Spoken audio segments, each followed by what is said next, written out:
Let me tell you something that the mainstream media is not going to tell you straight. Right now, as you're watching this, the Persian Gulf, one of the most strategically vital waterways on the face of this earth, is sitting on a knife's edge. Trump has ordered Americans out of Iran. The IRGC is targeting ships.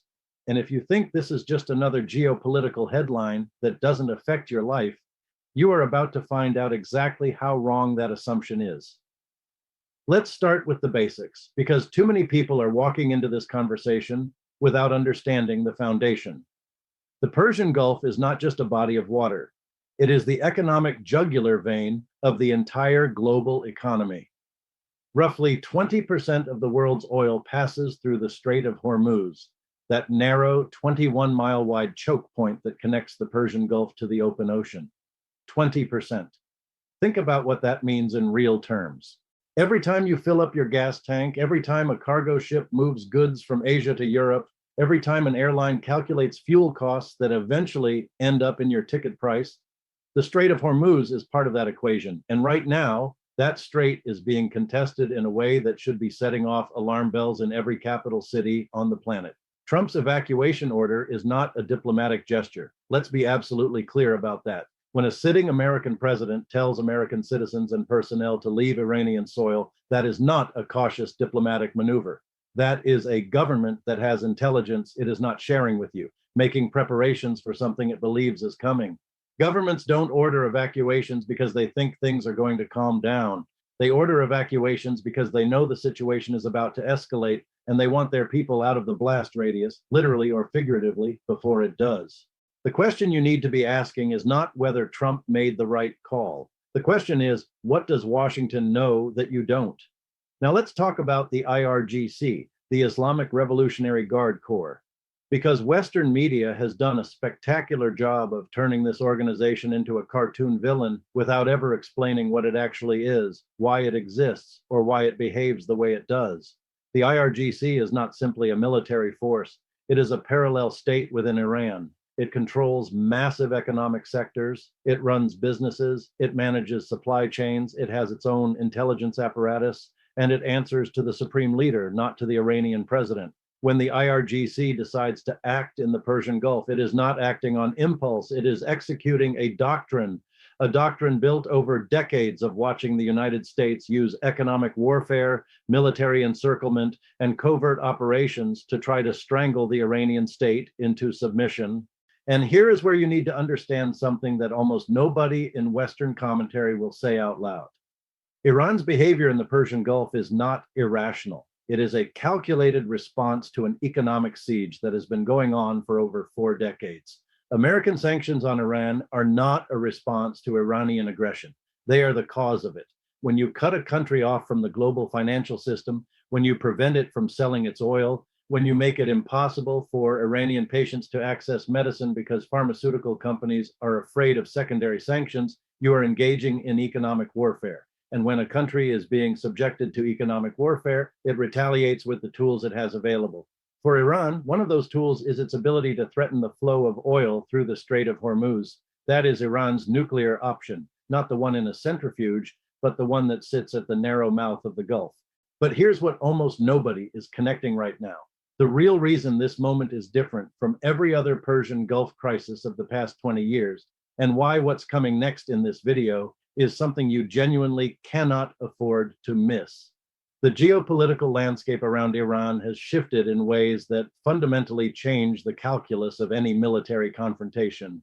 Let's go back just a couple of years before the Abraham Accords, before the China-brokered Saudi-Iran normalization deal, before Russia's war in Ukraine reshuffled every alliance and every energy relationship on the planet. In that older world, Iran was relatively isolated. Its regional allies were under pressure. Its economy was gasping. The United States could apply maximum pressure with minimal risk of a broader conflagration because Iran's friends were either weak or unwilling to push back openly. That world is gone. What has replaced it is something that Washington's foreign policy establishment is still struggling to process because it doesn't fit the mental models they've been operating with since 1991. China has now explicitly inserted itself into Middle Eastern diplomacy in a way that was unthinkable a decade ago. The Saudi-Iran Normalization Agreement brokered in Beijing, not Washington, not Geneva, not any Western capital, was a seismic event that the American press covered for about a week and then promptly forgot about. But the Iranians didn't forget, the Saudis didn't forget, and the Chinese absolutely didn't forget. That deal was a signal that the unipolar American moment in the Middle East is over, and that alternative power structures are now available to countries that previously had no choice but to bend to Washington's will. Russia is the other piece of this puzzle. The war in Ukraine has done something unexpected. It has tightened the relationship between Moscow and Tehran in ways that have real military and economic consequences. Iran has been supplying Russia with drones. Russia has been providing Iran with economic lifelines, technical expertise, and diplomatic cover at the United Nations. These two countries, both under severe Western sanctions, have found a common interest in helping each other survive and resist. And when you understand that dynamic, the IRGC's willingness to target shipping in the Persian Gulf looks less like reckless provocation and more like a calculated message, a message that says, we have friends now, we have options now, and you cannot afford to treat us the way you treated us in 2018 when Trump pulled out of the nuclear deal. Let's talk about the shipping attacks themselves, because this is where the rubber meets the road in terms of real-world economic consequences. When the IRGC targets commercial vessels in the Persian Gulf, whether through drone strikes, naval seizures, or the threat of mine laying, the immediate effect is to drive up the cost of insurance for any ship passing through the region. This is not a trivial matter. Marine insurance rates are one of the most sensitive barometers of geopolitical risk in the world. When those rates spike, shipping companies have two choices. They can eat the cost, which eventually gets passed on to the consumers who buy the goods those ships carry, or they can reroute, going around the Cape of Good Hope instead of through the Suez Canal and the Gulf, adding weeks to transit times and hundreds of thousands of dollars to shipping costs. Either way, you pay, not the IRGC, not Washington, not Wall Street, you at the supermarket, at the gas station, and every time you order something online. And this is the mechanism that most financial commentators skip right over because they want to talk about military strategy and diplomatic negotiations without ever connecting those macro level events to the micro level realities of ordinary people's economic lives. The Persian Gulf crisis is not an abstraction. It is a cost of living crisis waiting to happen. Every escalation in that region is a potential inflationary event for the United States, for Europe, for every country that imports energy or goods that travel by sea. And right now, we are in a moment of escalation. Stick with me, because what I'm about to get into next is the part that Wall Street banks understand perfectly and are already positioning for, while the rest of the public is still trying to figure out what the IRGC actually is. Let's pull the lens back even further and look at this from a historical perspective, because you cannot understand what's happening in the Persian Gulf today without understanding how we got here. The United States has been the dominant military power in the Persian Gulf since the early 1980s. That dominance was formalized after the First Gulf War in 1991, when American bases were established across Saudi Arabia, Kuwait, Bahrain, Qatar, and the UAE. The Fifth Fleet is headquartered in Bahrain. American forces are present throughout the region on a permanent basis, and the stated justification for all of this has always been the same: ensuring the free flow of oil through the Strait of Hormuz. But here is the contradiction that nobody in Washington wants to confront directly. The United States is now, thanks to the shale revolution, a net oil exporter. America is no longer dependent on Persian Gulf oil the way it was in 1973 or even in 2003. The countries that are most dependent on Persian Gulf oil today are China, Japan, South Korea, and India. These are the economies that would be most devastated by a sustained closure of the Strait of Hormuz. And yet it is the United States, not China, not Japan, not South Korea, that maintains the massive military presence in the Gulf and bears the enormous financial and human cost of that presence. Why? That question has a very specific answer, and it has very little to do with American energy security and everything to do with American financial and geopolitical power. The petrodollar system, and I know that term gets thrown around a lot, but bear with me because this is crucial, is the arrangement by which Middle Eastern oil is priced and traded in US dollars. This arrangement, formalized in agreements with Saudi Arabia in the 1970s after Nixon ended the gold standard, means that any country in the world that wants to buy oil has to first acquire US dollars to do so. This creates a permanent structural demand for the American currency that has nothing to do with America's actual economic performance. It is the mechanism by which the United States exports its inflation, finances its deficits, and maintains its economic hegemony over the entire global system. And the American military presence in the Persian Gulf is, at its core, the enforcement mechanism for that system. The aircraft carriers and the fighter jets and the naval bases are not there to protect the flow of oil. They are there to protect the flow of dollars. This is what makes the current moment so genuinely dangerous. Because if Iran, with Russian support and Chinese diplomatic cover, can credibly threaten to disrupt oil flows through the Strait of Hormuz, it is not just threatening a shipping lane, it is threatening the foundational architecture of American global financial power. And that is a threat that Washington will not accept passively.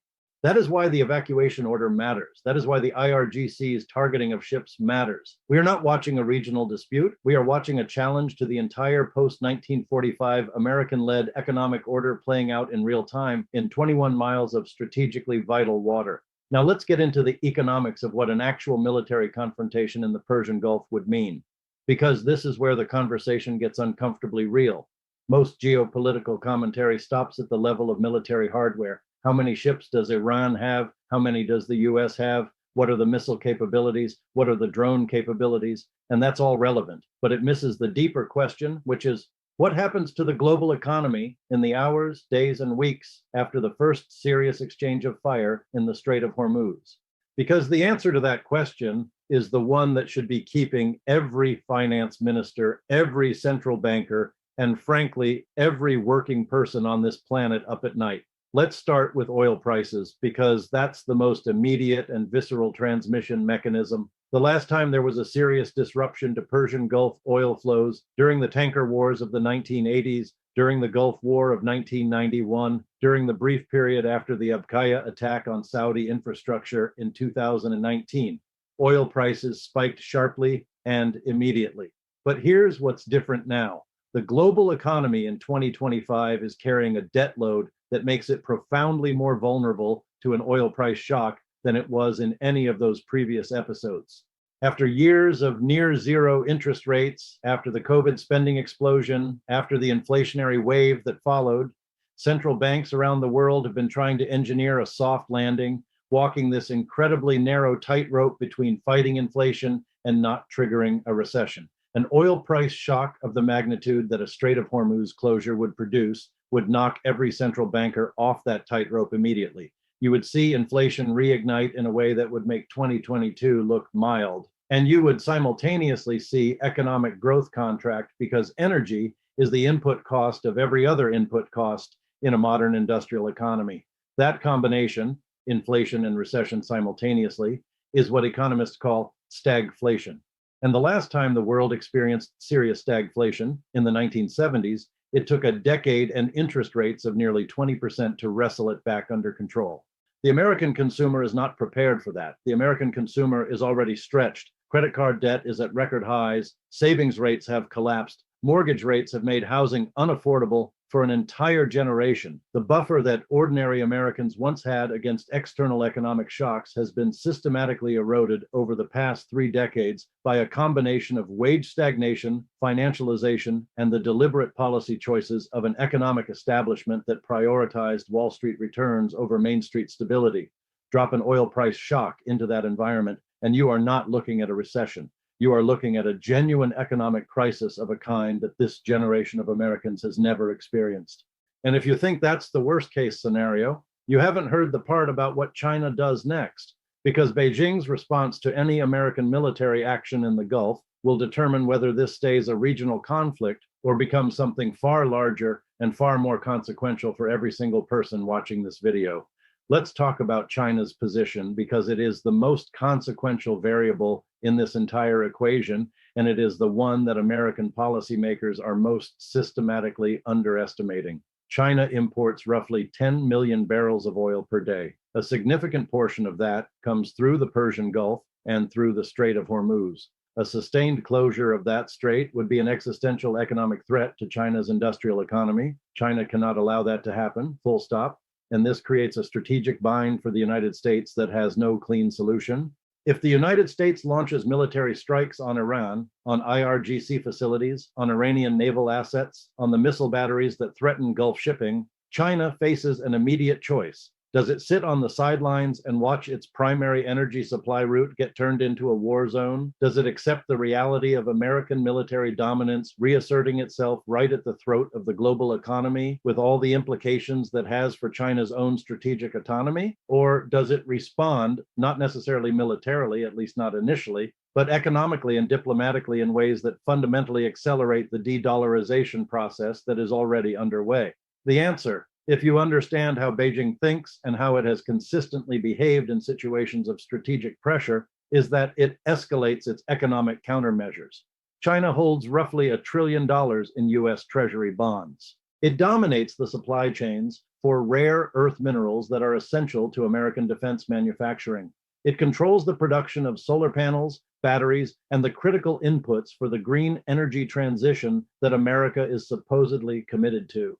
These are not idle leverage points. They are loaded weapons that Beijing has been careful not to fire because doing so would hurt China as well as the United States. But a military confrontation in the Persian Gulf, particularly one that threatens China's energy security, is exactly the kind of trigger event that could cause Beijing to decide that the short-term pain of deploying those economic weapons is worth the long-term gain of breaking American financial hegemony while the opportunity exists. And here is the deeper strategic logic that you need to understand. China does not need to win a military confrontation with the United States in the Persian Gulf. It doesn't need to match American naval power ship for ship or missile battery for missile battery. What China needs to do is make the cost of American military action prohibitively high, economically, diplomatically, and financially. If China dumps a meaningful portion of its treasury holdings, it spikes American interest rates at precisely the moment when the US government is already running trillion-dollar deficits and needs to roll over enormous amounts of debt. If China restricts rare earth exports, it creates immediate supply chain crises in American defense and technology sectors. If China deepens its economic integration with the Gulf states through the Belt and Road Initiative, through yuan-denominated oil trade, through infrastructure investment, it begins to offer those states an alternative to the dollar-denominated system that America has used to keep them dependent for 50 years. None of these moves requires a single Chinese soldier to fire a single shot, and all of them make the American position in the Gulf progressively more untenable. But there's one more layer to this that almost no one is talking about, and it's the layer that directly connects everything happening in the Persian Gulf right now to decisions that are going to be made in the next few months that will affect your savings, your retirement, and the purchasing power of every dollar you currently own. Let's talk about the dollar, because ultimately that is what every geopolitical conflict of this era is really about at its foundation. The dollar's status as the world's reserve currency is not a law of nature. It is a political arrangement enforced by military power, sustained by economic dependency, and increasingly contested by a coalition of countries that have decided, for varying reasons and at different speeds, that the costs of dollar dependency outweigh the benefits. Russia was pushed into that camp by sanctions after 2014, and then with overwhelming force after 2022. Iran has been in that camp for decades. China has been building the institutional architecture for a post-dollar world through the development of the digital yuan, through bilateral currency swap agreements, through its leadership of the BRICS expansion, with a patience and a strategic consistency that Western commentators consistently underestimate because they're looking for dramatic announcements rather than the slow, grinding institutional work that actually changes the international monetary system. The Persian Gulf is the keystone of all of this. Control over Persian Gulf energy, or more specifically, control over the currency in which Persian Gulf energy is priced and traded, is the control lever for the entire global financial system. This is not a metaphor. This is the actual mechanism. When Saudi Arabia agreed in the 1970s to price its oil exclusively in dollars and to recycle its petrodollar surpluses into US Treasury bonds, it created a self-reinforcing loop that gave the United States an extraordinary and historically unprecedented privilege.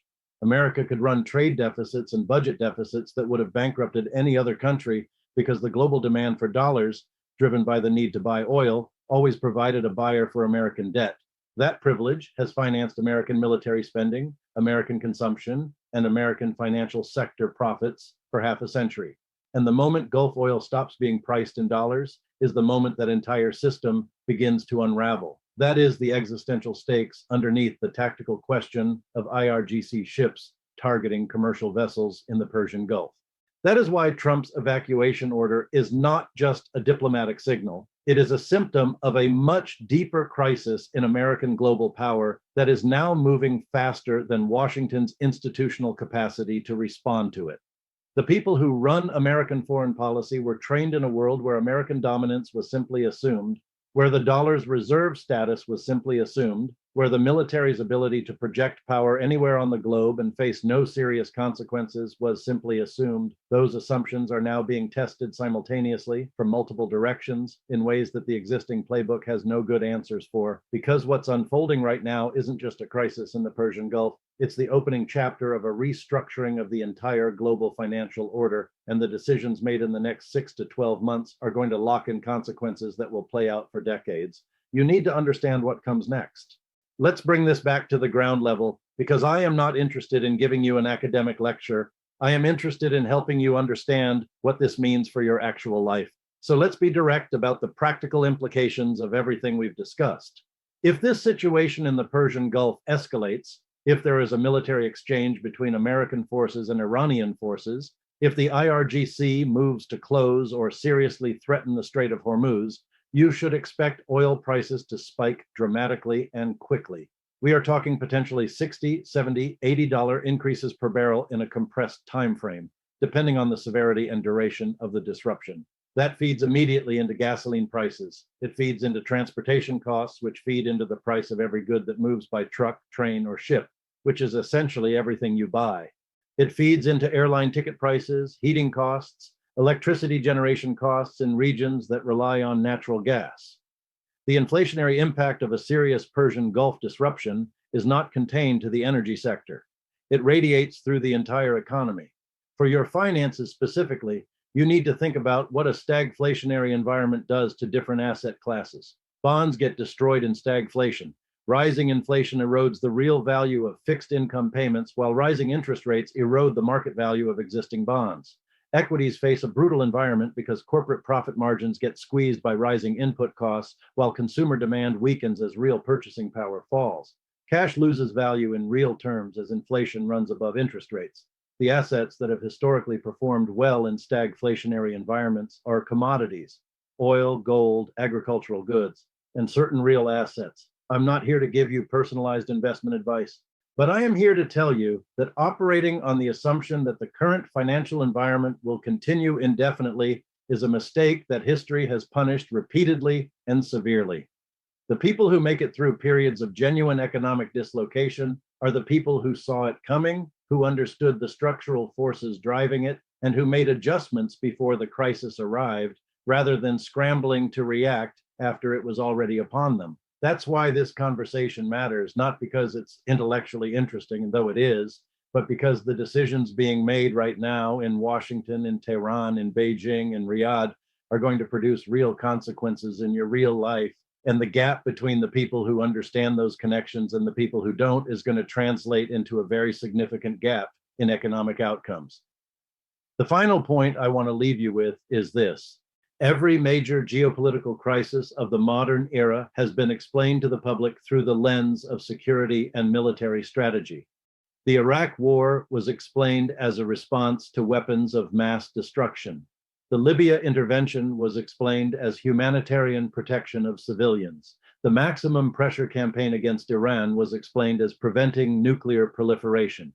In every single case, the actual driving forces, control over energy resources, preservation of dollar hegemony, protection of financial sector interests, were operating in the background, visible to anyone who knew where to look, but systematically absent from the mainstream narrative presented to the public. What is happening right now in the Persian Gulf is no different. The surface story is about IRGC aggression and American resolve and regional security architecture. But the deep story, the story that actually explains the stakes and the motivations and the likely outcomes, is about who controls the world's most critical energy choke point, what currency that energy gets priced in, and whether the American-led financial order that has dominated the global economy for 80 years survives the challenge that is now being mounted against it from multiple directions simultaneously. That is the story. That is what you're actually watching. And now that you know it, you cannot unknow it.